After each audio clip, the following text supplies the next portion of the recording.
É, bom, pessoal, boa noite a todos. Vamos iniciar nossa aula aí, né, da UFT de Fundamentos de Mecânica.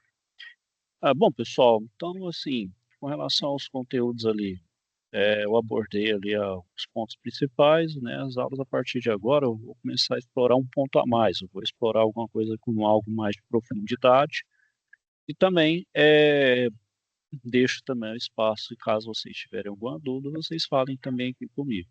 Tá certo, pessoal? Só lembrando também que a gente tem um grupo lá de WhatsApp, ok, pessoal? Então, como diz o grupo lá, não é só restrito ali para vocês interagirem ali. Se quiserem falar comigo pessoalmente, sintam-se à vontade para me acionar lá, beleza? Sempre deixo o canal aberto, é uma forma de a gente se comunicar. Bom, pessoal, então vocês para mim aqui não tem essa questão assim, vou amolar, vou perturbar. Esquece isso, pessoal. Pode me chamar, que é como vocês fossem mesmo meus amigos ali, meus parentes próximos mesmo. Eu respondo vocês prontamente ali. Dou mensagem, eu tento respondê-los da forma mais rápida possível, né? Bom, então, pessoal, hoje eu quero falar sobre materiais, né? Então, faz parte da nossa área mecânica, a gente tem que lidar com os materiais, né? Então, os serviços, suas propriedades, né? As vantagens e desvantagens de cada um, então, a gente vai ver na aula de hoje, certo? Deixa eu compartilhar aqui então a apresentação, pessoal.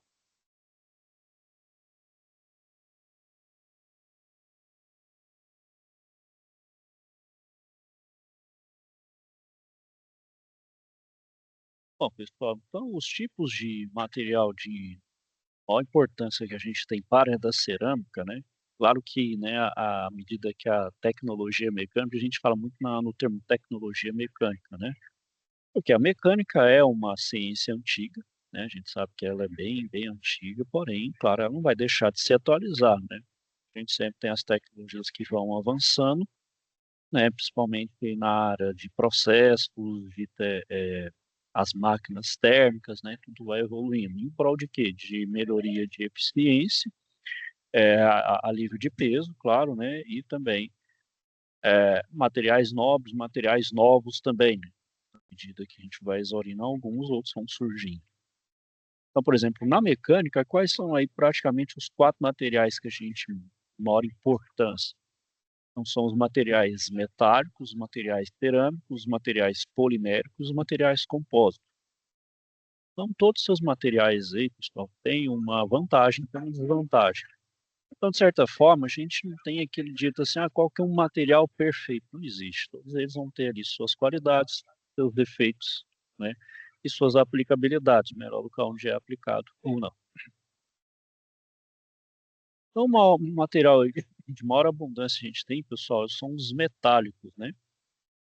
Então, eles vão ter na sua composição um ou mais elementos metálicos. Eles vão ter boa condutibilidade elétrica e térmica, e mecanicamente são resistentes e dúcteis. Então, assim, ó, um material aí que tem uma boa condutibilidade tanto elétrica quanto térmica é o cobre, né? Tanto que a gente vê o cobre, a gente utiliza ele para quê? Para transmissão de energia elétrica, né? Então, a gente vê os fios de cobre aí, né? Tem o alumínio, mas o cobre é mais eficiente, né? E tanto, ele conduz melhor até que o alumínio, mas ainda se utiliza mais o cobre, né? Apesar do cobre ter um custo mais alto do que o próprio alumínio. É, Sistema de refrigeração, né, climatização, então, por exemplo, para ar-condicionado, você vai ter a tubulação vai ser de cobre, por quê? Justamente porque ele vai transportar o fluido e o fluido também tem temperatura, tem calor, então ele é um bom condutor térmico, né? Vamos dizer, não absorve aquela energia, ele conduz sem absorver, então ele é um bom condutor térmico. E tem que falar também que o cobre é maleável, né, pessoal? Então, o cobre em relação a outros materiais são mais maleáveis, então você vê que eu consigo fazer curvas no cobre, né? Tanto no fio quanto nas tubulações, né? Mesmo apresentando, né, o cobre, a gente sabe, no mercado ele é caro. Tanto que a gente vê, infelizmente, os casos, né, que o pessoal rouba, né, cobre, né, as fiações de cobre, para vender no mercado, né, mercado negro aí. É uma forma, né, porque é caro. Bom, e também, pessoal, a gente tem materiais que são metálicos e que são considerados frágeis. Então, eles não têm nenhuma ou quase nenhuma deformação elástica ou elasticidade. Antes de falar de um exemplo aí, pessoal, o que caracteriza um material dúctil e frágil? É um material, pessoal, todo material ele vai ter uma chamada fase elástica. O que é essa fase elástica? É uma fase, por exemplo, quando você está fazendo uma tração numa amostra de metal, então, por exemplo, você vai ver que na região elástica você aplica uma tensão de tração, ou seja, duas forças opostas, você vai ver que vai começar a a se esticar. Só que na fase elástica, se você tirar a força de aplicação, o que acontece? Como é a região elástica, o material tende a voltar ao normal, sua condição inicial. Então, essa característica vai variar de material para material. Então, cada material vai ter uma propriedade elástica distinta. Então, eu apliquei de novo a tração, aí agora eu ultrapassei a região elástica. Quando eu ultrapasso a região elástica, aí você vai ver uma deformação permanente. Ou seja, no momento que eu retirar aquela força, aquela deformação ela vai ficar ali.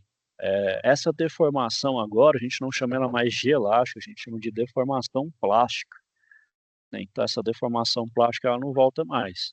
Aí você vai então continuando aplicando a força, no momento que ela vai se romper, então ela vai ter a ruptura ali. E isso então determina, né, o limite, né, a tensão de limite lá de resistência do meu material.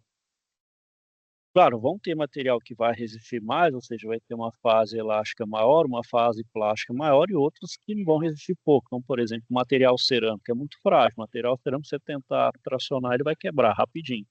Ferro fundido também. Há um exemplo também que eu dou desse material de região plástica, é aquele, quando a gente fala no parafuso, que teve ali o chamado pescocinho, é quando ele deforma. Então, aquela deformação ali do parafuso, a gente chama de pescocinho, né, é justamente a deformação plástica e é onde o meu parafuso vai se romper ali. Um outro material também, pessoal, que é frágil e que a gente utiliza bastante, se utilizava bastante nos automóveis, era o ferro fundido. O ferro fundido ele tem uma boa característica, ou seja, ele tem uma boa vantagem, que ele resiste às altas taxas de compressão. E o que é o meu motor? A combustão não é uma taxa de compressão ali, uma explosão. Então aquela explosão ali, aquela compressão advinda da própria explosão da câmara de combustão, né, ele resiste bem. Porém, ele tem uma desvantagem, ele não consegue tracionar, ou seja, ele é totalmente frágil à tração. Então, para compressão ele é bom, só que para tração ele é ruim. Aí utilizava-se muito, né, já que o meu motor não traciona, ele só vai ter explosão mesmo, vai tracionar os eixos que vão para as rodas, aí esse eixo você pode fazer de um outro material mais resistente.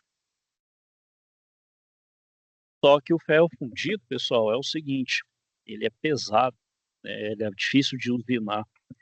Então por isso que agora o que a indústria automobilística fez? Trocou o ferro fundido pelo alumínio.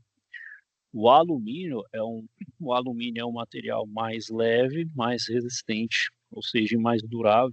Por isso que agora teve a troca, né, dos blocos de motor de ferro fundido por alumínio. Por quê? Agora eu tenho motores mais leves e mais econômicos e mais eficientes. Bom, e só mostrando aí, né, pessoal, justamente essa efeito, né, do material dúctil, ou seja, aí não é uma tração. Quando eu coloco essa força que vai um contra o outro, assim, a tração é contra. Agora, um a favor ali, um contra desse sentido é compressão. E forma esse efeito barril, ou barriga também que fala, né? Quando ele forma isso aqui sem se deformar, sem gerar trinca, é o efeito barril. Agora já o material frágil, ele não consegue fazer esse efeito barril, ele já trinca e já quebra direto. Outro exemplo também de material frágil é o concreto, né, o concreto, ele tem uma boa resistência à compressão, porém ele não também resiste à tração. Então para a tração, o que que a gente coloca? Os vergalhões, né, a gente coloca lá os vergalhões de aço. Os vergalhões de aço vai unir a taxa de compressão juntamente com a tração que o meu aço suporta. Então você une ali o melhor dos dois mundos, né. Bom, falando agora dos materiais cerâmicos, pessoal, Então, eles vão ser encontrados em vários segmentos do ramo da mecânica por apresentarem uma alta dureza e por ser um ótimo também isolante térmico e elétrico, né? Então, você vai ver muitos materiais cerâmicos, por exemplo, nos fornos, né? Os fornos de indução ali, os fornos em geral. O que que é o forno? Não é para você aquecer, para fazer uma fundição ou outro processo com temperatura. E eu preciso, então, que o meu forno seja hermeticamente ali fechado, que aquele calor gerado não vá para fora. Então, o que que eu utilizo? Um material que isole. No caso, eu utilizo os materiais cerâmicos. A gente vê muito aos tijolos refratários, né? A gente fala muito aí no tijolo refratário, né? Que serve ali para os fornos e os processos de fundição em geral. E qual é a constituição dos materiais cerâmicos, pessoal? Então, é argila, sílica e feldspato. Então, são os minerais aí, né? Materiais cerâmicos. Já os materiais poliméricos, eles vão ser representados pelos plásticos e as borrachas, né? Então, geralmente eles vão ter baixa densidade, ou seja, eles vão ter um peso muito leve, né? Então, você pode ver que os plásticos em si são muito leves.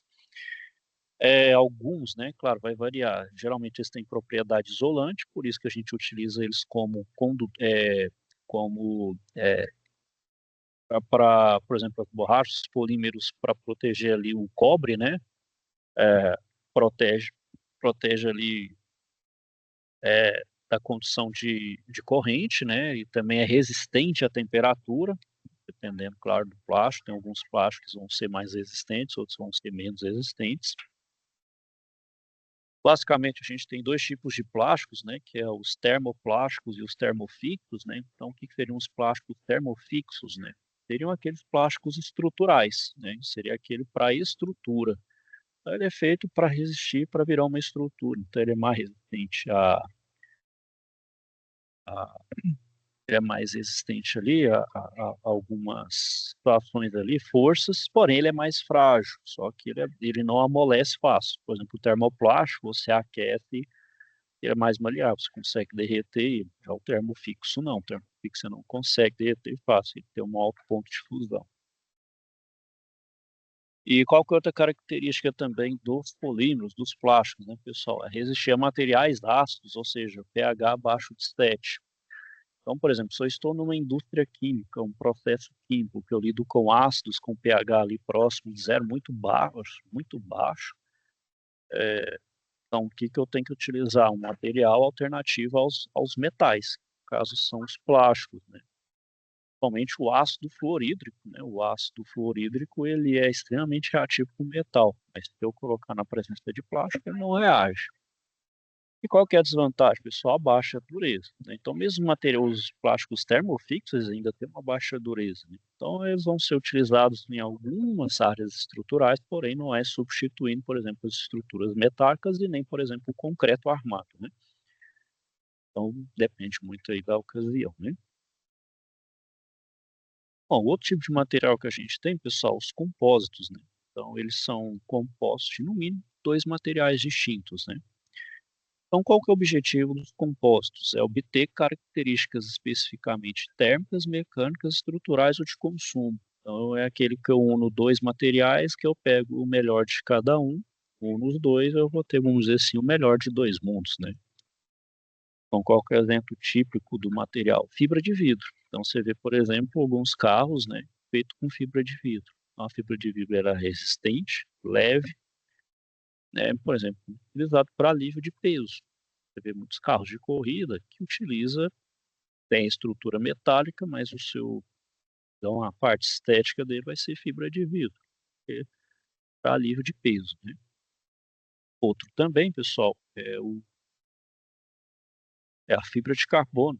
Hoje você vê a fibra de carbono muito utilizada até nos próprios aviões. Esse o Boeing 787, os mais recentes, utilizam até mais, né? Então você vai ver muito mais o emprego da fibra de carbono, substituto até dos materiais mais leves, no caso era o alumínio. Então está substituindo até o próprio alumínio, que já é leve, né?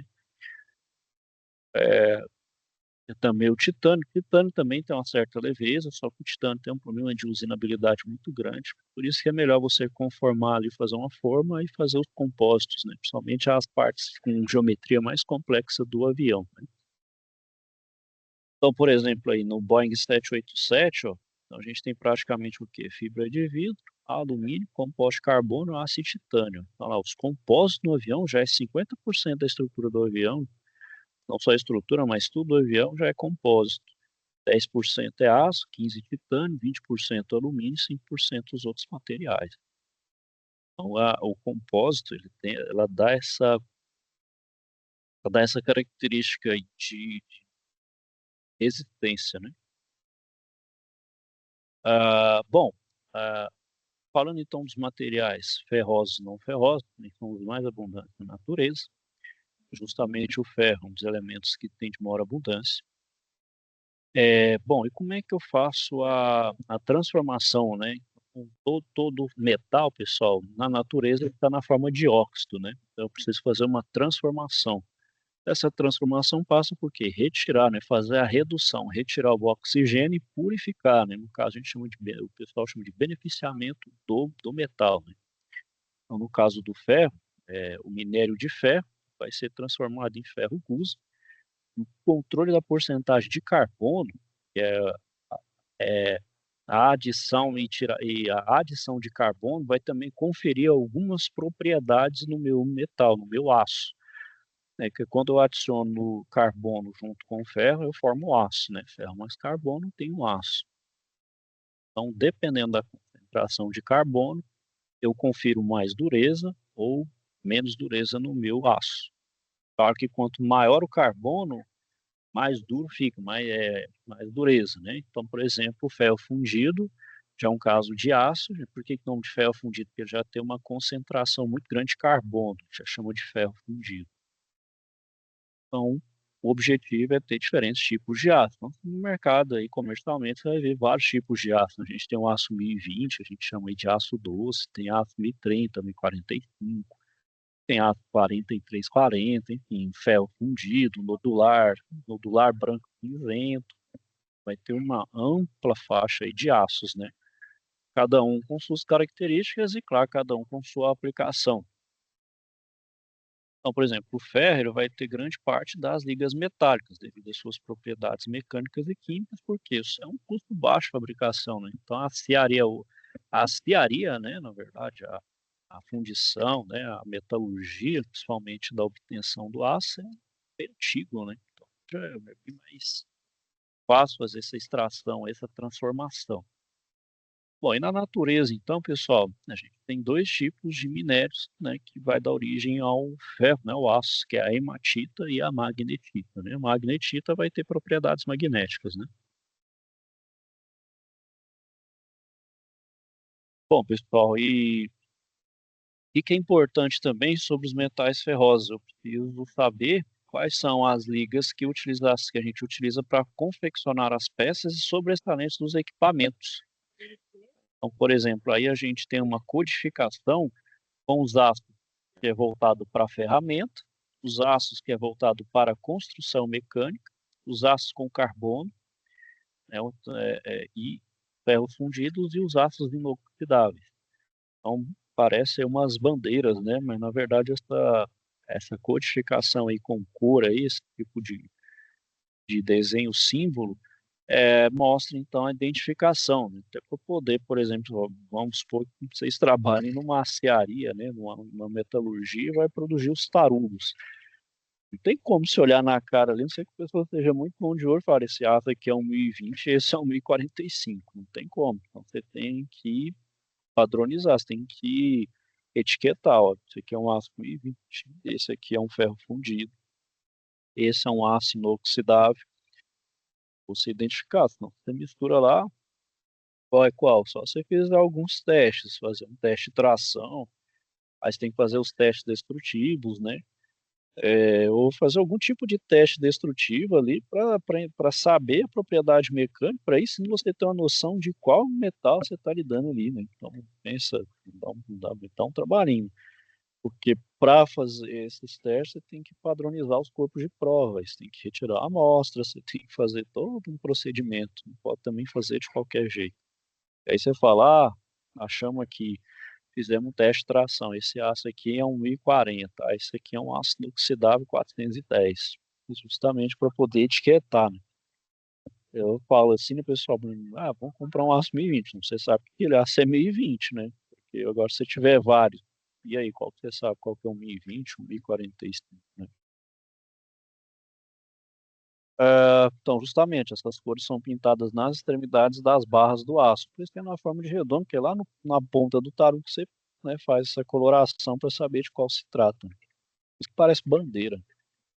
Tem que usar a cor correta. Não, você pode também confundir, ó. Então, por exemplo, tá vendo, ó, qual que é a diferença do aço 1518 por 1035? Só porque um vai ter o ponto verde e o outro ponto preto. Por exemplo, um que é bem parecido, ó, o aço, ó, 5150 por 1050, tá vendo? Outros aqui, tá vendo? É uma faixa. Então, o que vai diferir são justamente as cores. Então, quem tá nas cores corretas. Bom, então aí, pessoal,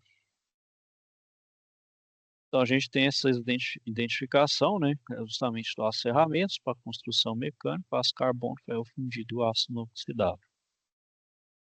Bom, e então do outro lado dos tipos de metais, pessoal, aqueles, claro, que não vão ter o ferro com seus metais não ferrosos.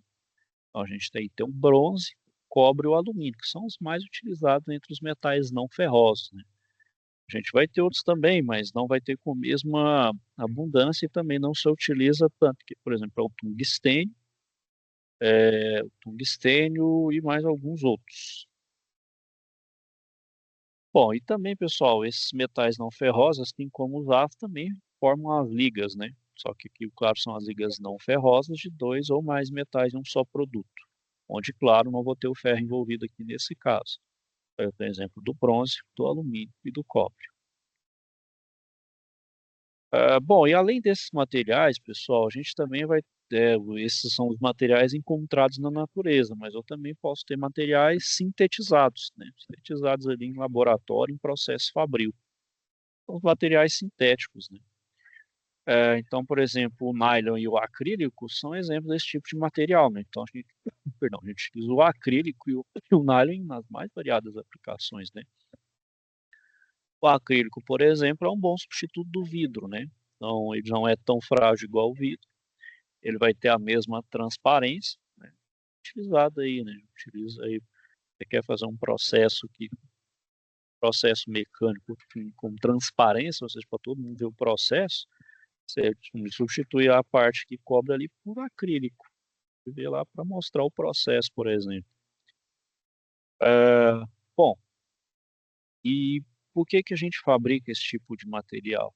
Para quando a gente quer atingir determinada propriedade, né? O próprio falando que eu quero substituir o vidro, porque geralmente o vidro é pesado, é frágil, dependendo do vidro, não dá para fazer essas curvas assim, ó, não dá para moldar o vidro muitas vezes assim.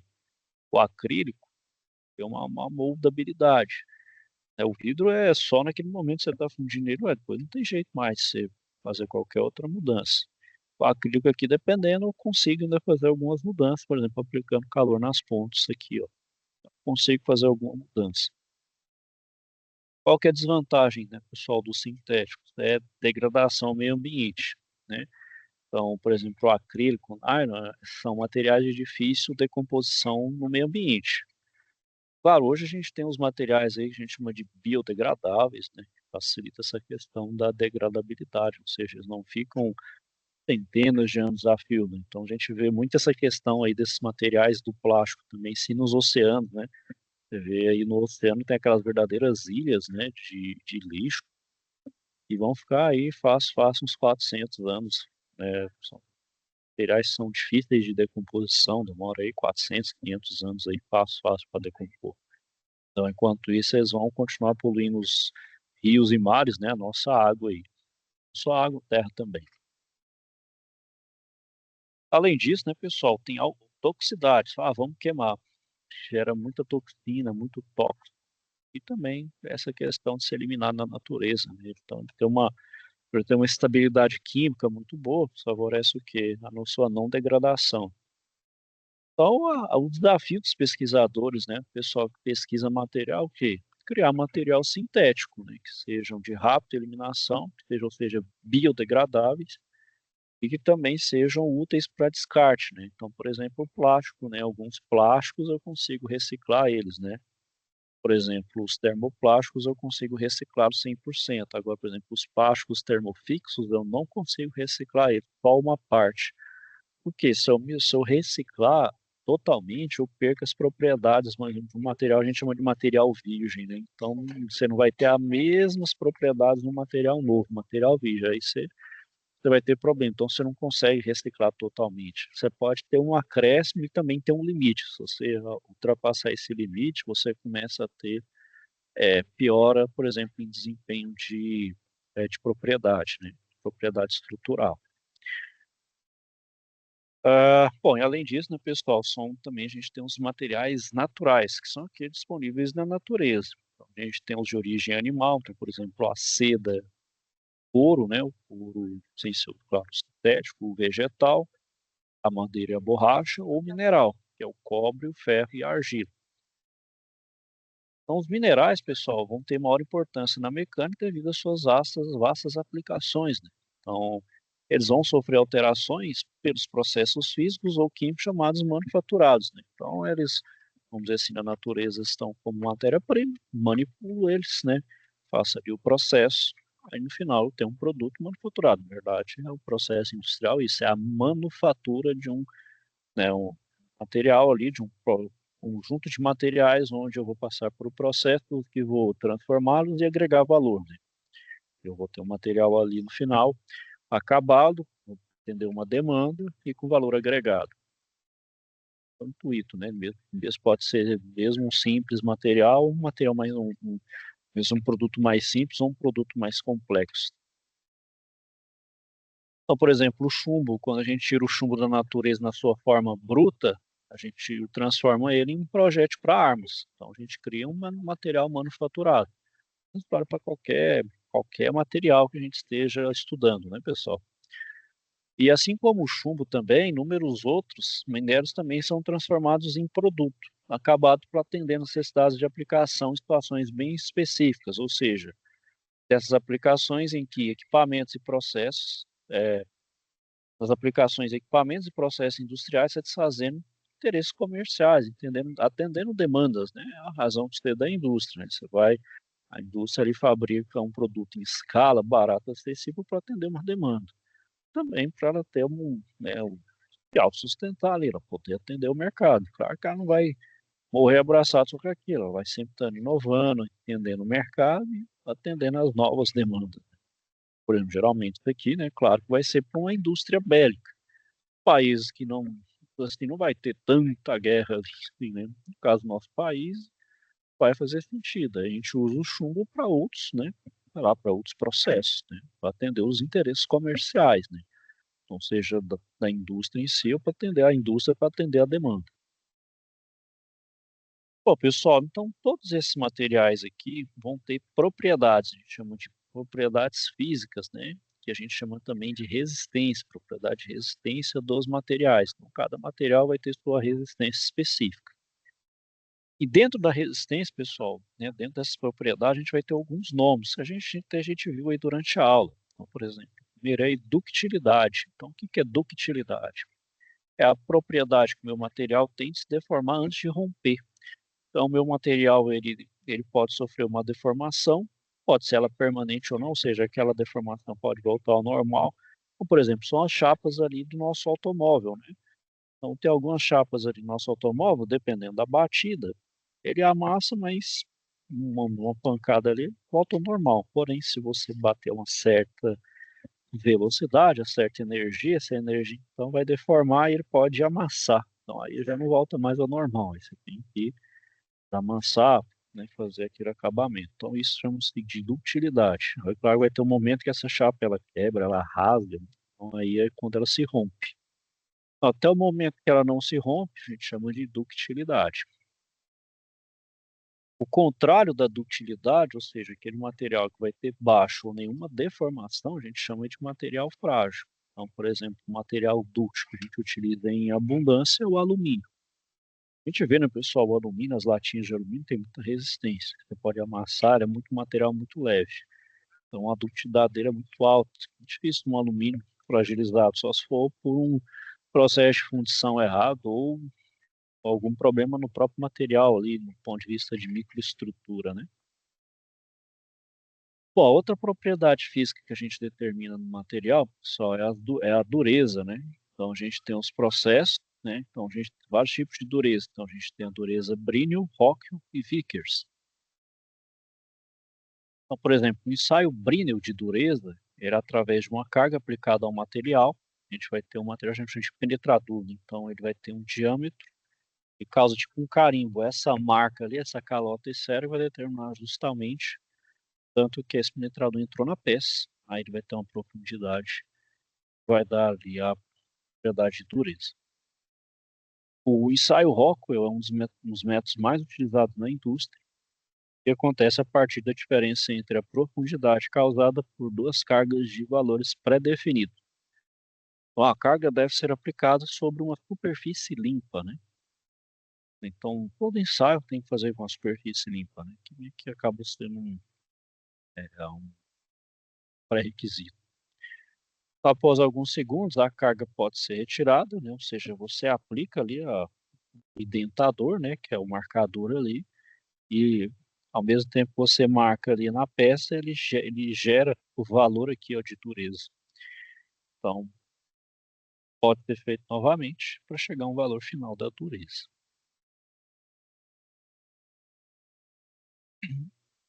Toma água aqui, pessoal. Pedi.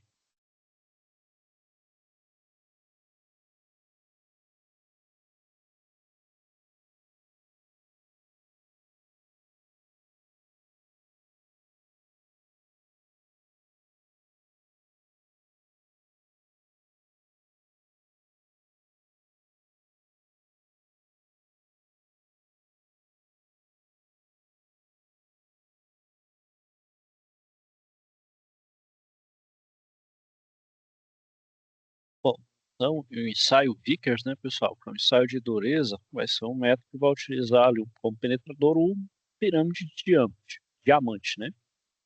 É aplicado na superfície do metal. Então vai calcular então essa área gerada na superfície juntamente com o valor de carga aplicada. Você vai virar ali, vai ter justamente, né, o carimbo ali de um quadrado. Bom, então claro, para cada tipo de material mais hoje tem desde o talco até o tungstênio, que é considerado o material mais resistente que a gente tem, né? Um titânio, se eu não me engano. Bom, e aí, pessoal, a gente tem os outros termos, né? Das propriedades aí físicas, né? Então, por exemplo, a gente tem a gente viu ductilidade e a fragilidade. A gente também tem a tenacidade. O que que é a tenacidade? Tá? A quantidade de energia de absorção, material, a quantidade dessa energia de absorção de meu material fraturar, né? Gerar um início de trinca. O ouro pode ser usado, então, para exemplificar o material com alta tenacidade. Então, por exemplo, você pode ver que o ouro também tem uma boa propriedade, perdão, o ouro tem uma boa propriedade de condução elétrica. Aí ele é utilizado, né, pessoal, em aplicações bem específicas, por exemplo, de eletrônica, onde eu preciso, por exemplo, dessa condução feita pelo ouro.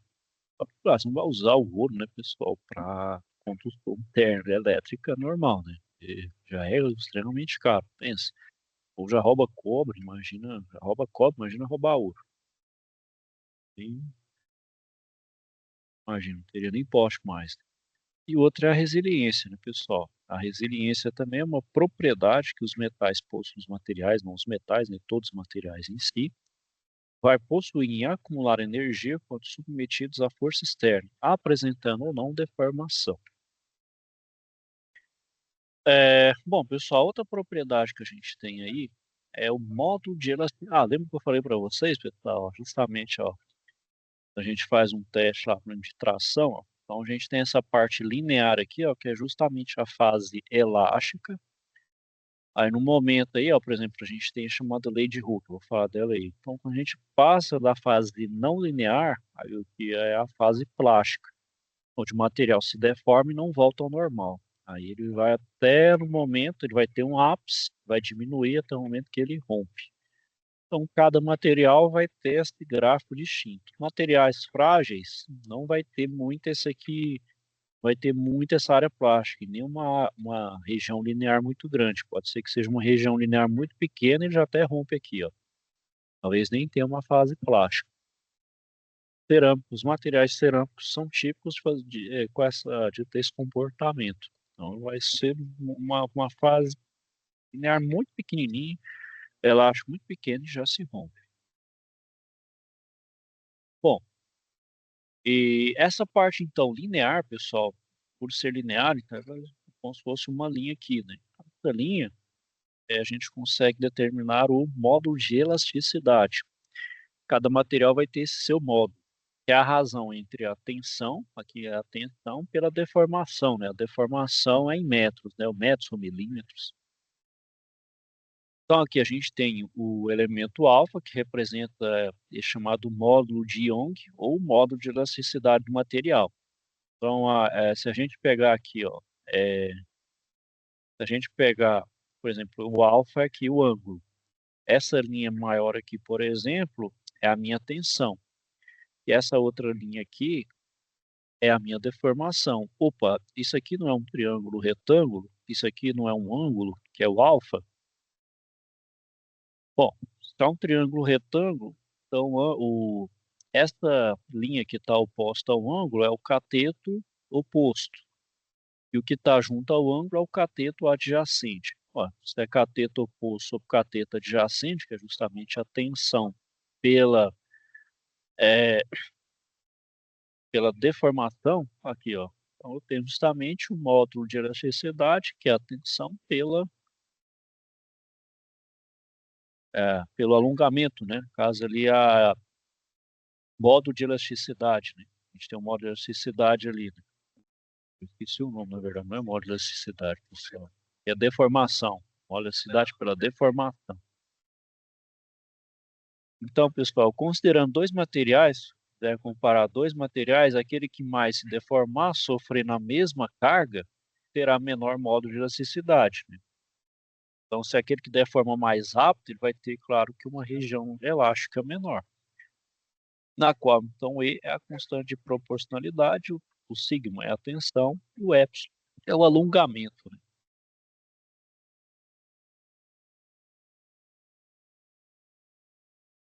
Bom, além disso, pessoal, além desse módulo de elasticidade, a gente também vai ter o módulo de cisalhamento ou módulo de rigidez, que é a razão entre tensão, cisalhamento e deformação. O que que é o cisalhamento, né, pessoal? O cisalhamento é uma força cortante. Então, vamos supor aí, ó, vamos supor que eu tenho, deixa eu desenhar aqui, supor que eu tenho duas chapas aqui, ó, e vamos supor que eu tenho um rebite aqui, ó. É que eu tenho uma outra chapa, certo?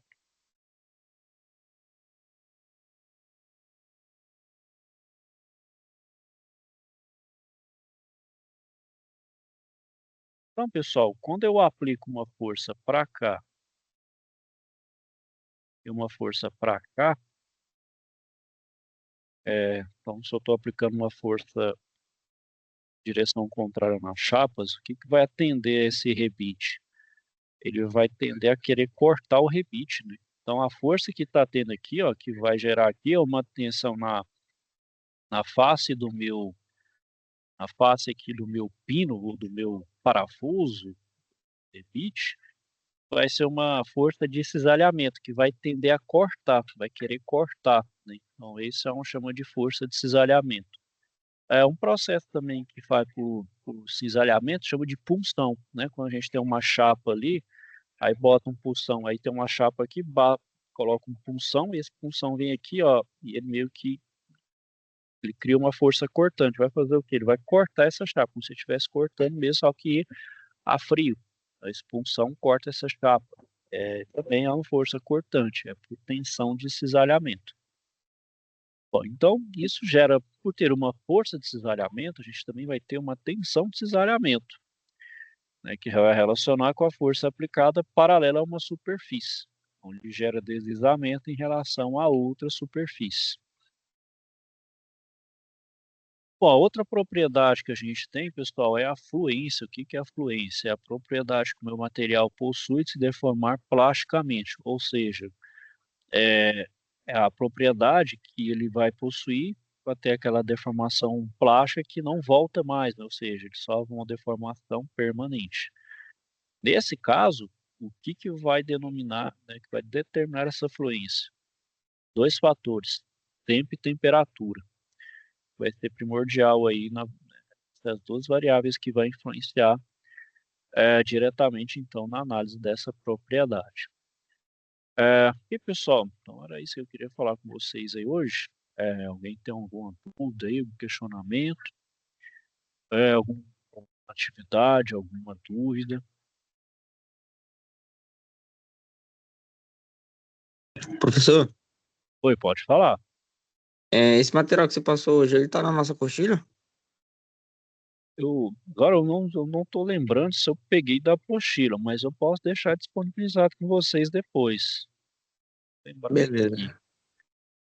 De qualquer forma, eu deixo disponibilizado para vocês, ou na plataforma, ou aí no WhatsApp, tá bom? Tá bom, tá bem, tá bem.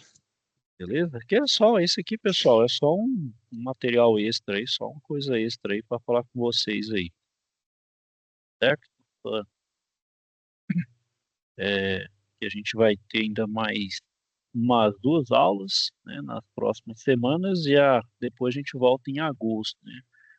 No mês de julho, só lembrando, a gente não tem aula presencial, né? A gente não tem também não vai ter a web aula, a gente retorna normalmente, né, em agosto, certo? Pode falar, Rodrigo. Essas atividades aí das SAPs, elas têm um período para ser entregue? Tem?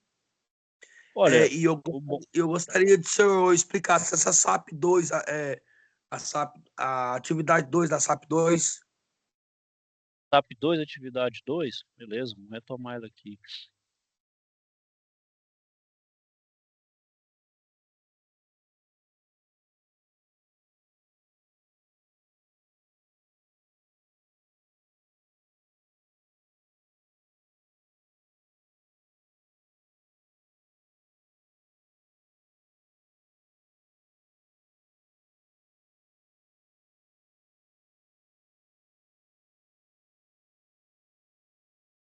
É, deixa eu, deixa eu compartilhar a tela aqui. Só que antes,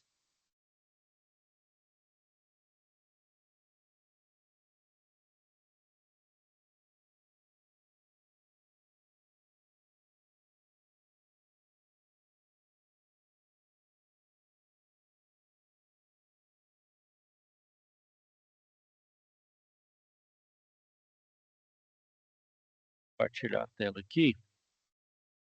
Bom, Rodrigo, é o seguinte, atividade 2, ela tá vinculada a essa SAP 2 aqui, atividade 1.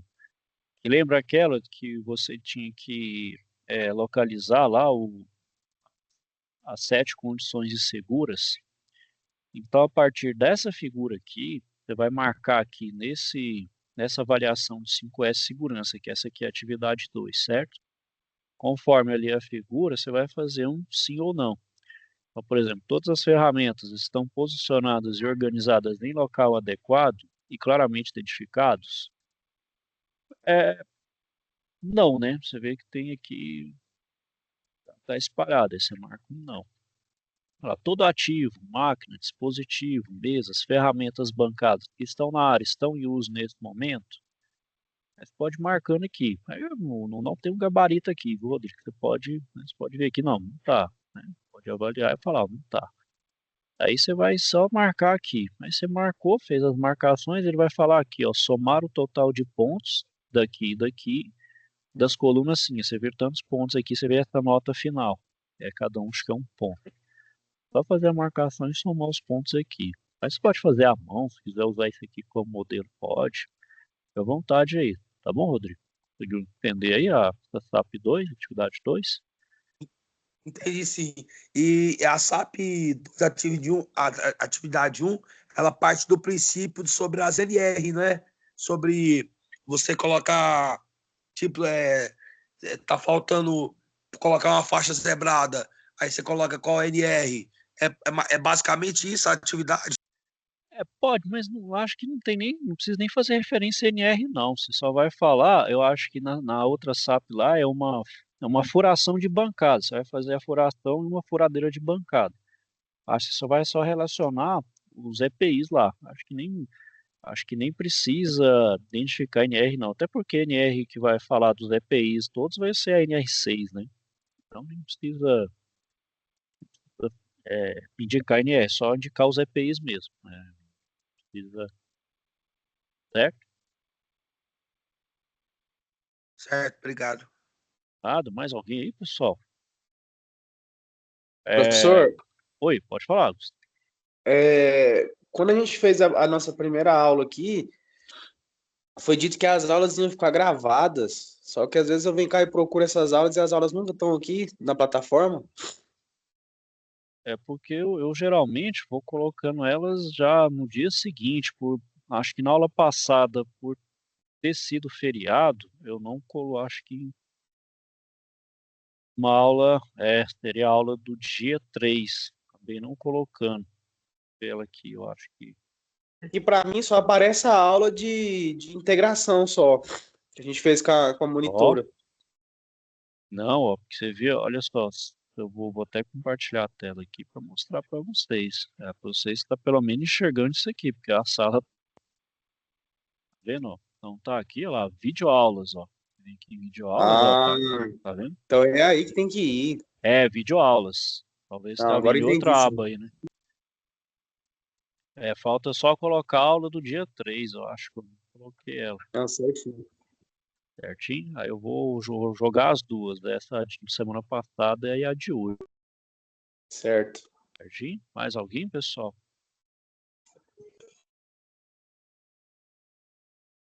Bom, pessoal, então é isso. Finaliza a aula aqui por hoje. Se vocês precisaram de alguma ajuda aí, podem procurar, ok? Vou desejar a vocês uma boa noite, ok? Fiquem com Deus aí e até a próxima. É mais, professor. Com Deus. Ô, pessoal.